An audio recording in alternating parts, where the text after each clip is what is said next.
Good afternoon. As I said in my State of the Union address, I'm going to always be honest with the American people. Today, I want to talk with you about the cost here at home of Putin's decision to brutally and savagely invade a sovereign nation. The fact is, he's causing thousands of deaths and untold destruction. Working with our NATO allies and our European partners and beyond that, we're responding.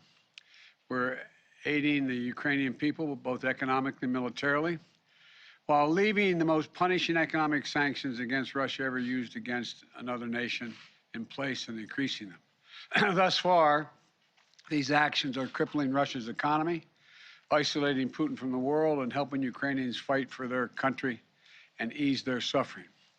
But as I've said from the start, Putin's war is imposing a cost on America and our allies and democracies around the world. Today, I want to talk about one aspect of Putin's war that affects and has real effects on American people. Putin's price hike that Americans and our allies are feeling at the pump. I know how much it hurts. As you've heard me say before, I grew up in a family like many of you where the price of a gallon of gasoline went up. It was discussion at the kitchen table. Our family budgets, your family budgets, to fill a tank, none of it should hinge on whether a dictator declares war.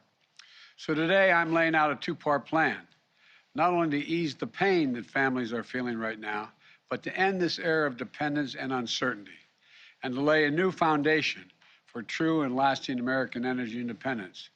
Parenthetically, just imagine if, in fact, Europe didn't have to count on Russian oil, if they were energy independent. It would change the nature of so much. The problem we're facing with gas prices has two roots. First, the pandemic. When COVID struck, demand for oil plummeted, so production slowed down worldwide. Because of the strength and the speed of our recovery, demand for oil shot back up much faster than the supply. That's why the cost of gas began to rise last year. The second root is Vladimir Putin. The start of this year, gas was about $3.30 a gallon. Today, it's about averaging $4.20, $4.22. It's higher in many states. Nearly $1 more in less than 3 months. And the reason for that is because of Putin's war. And now many people are no longer buying Russian oil around the world. I banned the Russian import of oil here in America. Republicans and Democrats in Congress called for it and supported it. It was the right thing to do. But I said at the time, it's going to come with a cost. As Russian oil comes off the global market, supply of oil drops and prices are rising. Now Putin's price hike is hitting Americans at the pump, which brings me to the first part of my plan. To immediately increase the supply of oil, our prices are rising because of Putin's action. There isn't enough supply. And the bottom line is, if we want lower gas prices, we need to have a more oil supply right now. For U.S. oil companies that are recording their largest profits in years, they have a choice. One, they can put those profits to productive use by producing more oils, restarting idle wells, or producing on the sites they already are leasing, giving the American people a break by passing some of the savings on to their customers and lowering the price at the pump. Or they can, as some of them are doing, exploit the situation, sit back, ship those profits to the investors, and while American families struggle to make ends meet. Look, this is a moment of consequence and peril for the world, and pain at the pump for American families. It's also a moment of patriotism. I want to acknowledge those companies that have already announced they're increasing immediate production. They're investing money to produce more oil, and also clean technology we need to reduce our dependence on oil in the future. They have everything they need, nothing standing in their way. And they've indicated they will be producing an extra 1 million barrels of oil per day, probably starting as early as this fall. That's progress. But some companies have been pretty blunt. They don't want to increase supply because Putin's price hike means higher profits. One CEO even acknowledged that they don't care if the price of a barrel of oil goes to $200 a barrel. They're not going to step up the production. I say enough.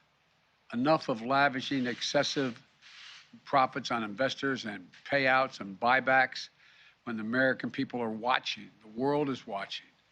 U.S. oil companies made nearly $80 billion in profit last year, and this year those profits are expected to continue to soar. This is the time, not the time to sit on record profits. It's time to step up for the good of your country, the good of the world, to invest in immediate production that we need to respond to Vladimir Putin, to provide some relief for your customers, not investors and executives. Look, I'm a capitalist. I have no problem with corporations turning a good profit. But companies have an obligation that goes beyond just their shareholders, to their customers, their communities, and their country. No American company should take advantage of a pandemic or of Vladimir Putin's actions to enrich themselves at the expense of American families. Investing those profits in production and innovation. That's what they should do. Invest in your customers. And it isn't just like, it's not the patriotic thing, it is good for your business as well. Right now, oil and gas industry is sitting on nearly 9,000 unused but approved permits for production on federal lands, or more than 1 million unused acres they have a right to pump on. Families can't afford that companies sit on their hands. So, to help execute this first part of my plan, I'm calling for a use it or lose it policy. Congress should make companies pay fees on wells on federal leases they haven't used in years, and acres of public land they're hoarding without production. Companies that are already producing from these wells won't be affected, but those sitting on unused leases and idle wells will either have to start producing or pay the price for their inaction. Look, the action I'm calling for will make a real difference over time. But the truth is, it takes months, not days, for companies to increase production. That's why the next part of my plan is so important. Today, I'm authorizing the release of 1 million barrels per day for the next 6 months, over 180 million barrels from the Strategic Petroleum Reserve. This is a wartime bridge to increase oil supply until production ramps up later this year. And it is by far the largest release of our national reserve in our history. It will provide a historic amount of supply for a historic amount of time, a 6-month bridge to the fall. And we'll use the revenue from selling the oil now to restock the Strategic Petroleum Reserve when prices are lower. So, we'll be ready. We'll be ready for future emergencies. Folks, I've coordinated this release with allies and partners around the world. Already, we have commitments from other countries to release tens of millions of additional barrels into the market. Together, our combined efforts will supply well over 1 million barrels a day. Nations coming together to deny Putin the ability to weaponize his energy resources against American families and families and democracies around the world. Now, for the first part of my plan is about meeting an immediate crisis. The second part is about declaring real American energy independence in the long term, so that we never have to deal with this problem again. Ultimately, we and the whole world need to reduce our dependence on fossil fuels altogether. We need to choose long-term security over energy and climate vulnerability. We need to double down on our commitment to clean energy and tackling the climate crisis with our partners and allies around the world. And we can do that by passing my plan that's literally before the Senate right now, the United States Congress right now. It's been there for well over a month, to speed the transition to a clean energy future that's made in America with American products and American values. We need to embrace all the tools and technologies that can help us free us from our dependence on fossil fuels, move us toward a more homegrown clean energy.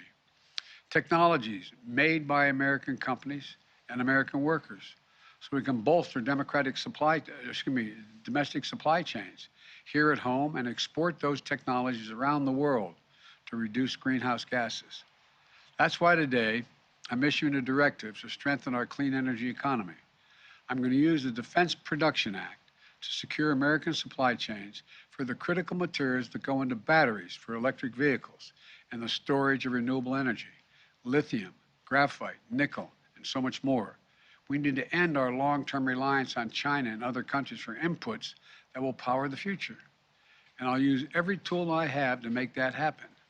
Yes, building a made in America clean energy future will help safeguard our national security. Yes, it will help us tackle climate change. Yes, it's going to help us ensure that Americans create millions of good paying jobs for generations to come.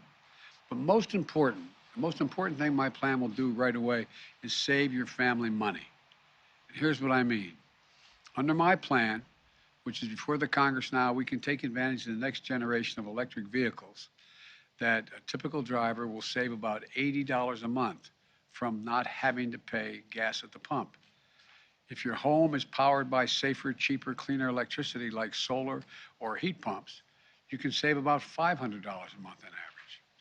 Don't take my word for it. The CEOs of 11 of America's largest utility companies came to see me at the White House several weeks ago. They told me if we pass my plans before the Congress now, typical families will see savings show up in their utility bills immediately. Costs will come down even more as we innovate and develop cutting-edge energy storage technologies, clean hydrogen technology, advanced nuclear technology, carbon capture and sequestration technologies. And by the way, this week's the benefit I included in the bipartisan infrastructure law to help families weatherize their homes are being delivered. My administration is making $3.2 billion available from this legislation to provide up to $6,500 direct payment for working class families to be able to weatherize their homes, to save them money, to keep them warm in the winter and cool in the summer. It's a direct grant. This program has been around for a while, and in the past, it's delivered to families, average families, another $327 in savings when they weatherize. But now we have the ability to reach 10 times as many families because of the legislation that we already passed in the legislation. In addition to that, we're also setting new standards to boost fuel economies for new vehicles sold in America. Within 5 years, we're going to travel 10 miles more on every single gallon we have because the average fuel economy of 49 miles of the gallon is going to be required. That means hundreds of dollars in savings for families at the pump. We're also setting similar standards for appliances, from your air conditioner to your microwave, your refrigerator, washers, dryers. It's just one of 100 actions we're taking to save the average family $100 per year in utility bills. Look, the bottom line is this. Between ramping up production in the short term and driving down demand in the long term, we can free ourselves from our dependence on imported oil from across the world. Look, I know gas prices are painful. I get it. My plan's going to help ease that pain today and safeguard against tomorrow. I'm open to ideas to strengthen the plan, but I will not be put off and put it on hold. It's time to deliver true long-term energy independence in America once and for all, and I'm going to continue to use every tool at my disposal to protect you from Putin's price hike. It's not time for politics. Americans can't afford that right now. So let's meet this moment together. Remember, we're the only nation that has turned every crisis we ever faced into an opportunity. We have a crisis, the price at the pump. So let's show some true strength in this nation, show our unity, our resolve, our innovative spirit in America, and come out of this long term much better off. If we stand up to the bullies of the world, the autocrats and dictators, we stand up for those who are ready to unite with us, United States of America. So may God bless you and may God protect our troops. Thank you. Mr. President, how badly is Vladimir Putin being misinformed by his advisors? That's an open question. There's a lot of speculation, but he seems to be, I'm not saying this with a certainty, he seems to be self-isolating, and there's some indication that he has fired or put under house arrest some of his advisors. But I don't want to put too much stock in that at this time because we don't have that much hard evidence. Mr. President, how much in monetary terms Do you estimate today's announcement will reduce gas prices, and when can Americans expect to see these changes? That's a really important question, and there's no firm answer to it, but prices already came down when it was announced ahead of time that Biden was going to release so much and so much energy from so many barrels of oil from the Spro. They're already come down. My guess is we'll see it come down, continue to come down. But how far down, I don't think anyone can tell. And there's going to be a slight delay because if you go out there and you're a gas station and you purchased X amount of gas at a certain price, you're not going to lower the price of the pump until you're able to get back what you invested. And that, I'm talking matter of, I think, days and weeks. But it's hard to tell. And the other thing is, but it will come down. And it could come down fairly significantly. It could come down the better part of, anything from 10 cents to 35 cents a gallon. It's unknown at this point. I'm also waiting to see whether or not our allies exactly how many barrels they release from their supplies now. My guess is it could be as high, somewhere between 30 million to 50 million barrels. And the higher the number, the more likely the prices to come down. Thank you all very much. I appreciate it. Thank you. Mr. President, have you seen any signs? Mr. President, have you seen any signs that Putin is pulling back his forces? Okay, guys, we need to move quickly. Let's go.